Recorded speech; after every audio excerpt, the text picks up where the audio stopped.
দেখো ধরন 3-এর 5 নম্বরে বলছে একটি সমবাহু ত্রিভুজের পরিসীমা 12 সেন্টিমিটার, এর ক্ষেত্রফল নির্ণয় করো। কি দেওয়া আছে? দেওয়া আছে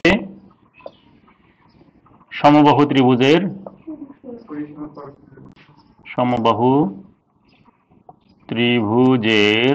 পরিসীমা হচ্ছে 12 সেন্টিমিটার। সমবাহু ত্রিভুজ কোনগুলা? সমবাহু ত্রিভুজের বাহু হচ্ছে তিনটাই সমান, তাই না? এই বাহু যত ওই বাহু তত ওই বাহু তত বড়। এখন এই ত্রিভুজের পরিসীমা মানে এই বাহু যোগ এই বাহু এবং এই বাহু, তিন বাহুর যোগফল দেওয়া আছে 12 সেন্টিমিটার। তাহলে একটা বাহুর দৈর্ঘ্য কত? কেমনে বের করবা? 3 দিয়ে ভাগ করবা। সরাসরি ভাগ করলে হবে? আমি তো আগে বলবো যে ধরি এই ত্রিভুজের প্রত্যেকটা বাহুর দৈর্ঘ্য হচ্ছে কত। তাহলে ধরি সমবাহু ত্রিভুজের বাহু কত? ধরি সমবাহু ত্রিভুজের বাহু হচ্ছে যদি বাহু এ হয় তাহলে আর পরিসীমা কত?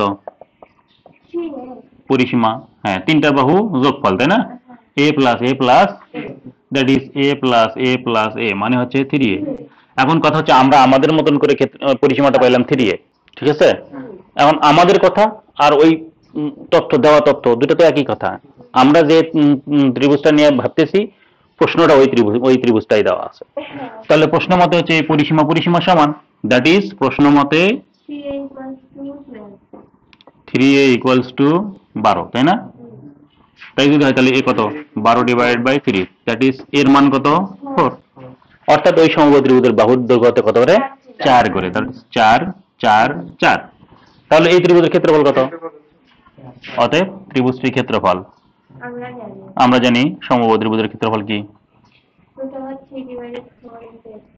ত্রিভুজের ক্ষেত্রফল √3 ডিভাইড বাই 4 স্কয়ার, তাই না? এই মানে কিন্তু 4 বের করছি। So √3 divide by 4 into 4 square.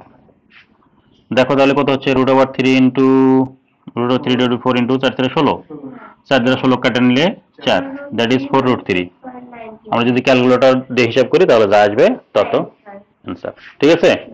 তো আমরা ক্যালকুলেটর যদি এখন টাইপ করি তাহলে উত্তরটা আসবে কত? 6.928।